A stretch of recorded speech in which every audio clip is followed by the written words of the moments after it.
Hi friends, long red water యాప్లో ఇలా cover packing చేసుకోవడం వల్ల చాలా నీట్గా ఉంటాయండి కాయలు. ఇటువంటి ఉడతలు పక్షులు అటాక్ చేస్తున్నాయి కవర్ ఉండగానే అని చెప్పేసి తీసేస్తాం. ఇటువంటి క్లాత్ నుంచుకున్నా పర్లేదండి, ప్లాస్టిక్ కవర్ అంటే పర్లేదు. చూడండి ఒకే బంచ్కి ఎన్ని కాయలు వచ్చినాయో.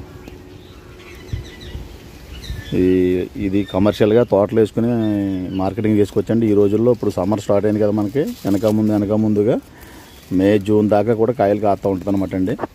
మంచి రకం లాంగ్ రెడ్. ఇప్పటికే చాలామంది కొన్ని మొక్కలు ఇచ్చాం, మాకు అవుట్పుట్ పెడుతున్నారు, చాలా ఆనందపడుతున్నారు. మన దగ్గర 5 రకాలు ఉన్నాయి, 5 రకాలు కూడా మంచి రకాలు ఉన్నాయండి. ఇలా ఎవరన్నా ఇంట్రెస్ట్ ఉండి తేలికపాటి నేలలో, ఇసుక భూములు, బాగా తేలిగ్గా ఉండి నేలలో వేసుకుంటే బాగా వస్తాయండి. ఇది సప్తగిరి నర్సరీ, బుర్లంక. ఈ మొక్కలు కావాల్సిన వాళ్ళకి ఫోన్ నెంబర్ పెడతాం, మాకు ఫోన్ చేసి మాట్లాడవచ్చండి.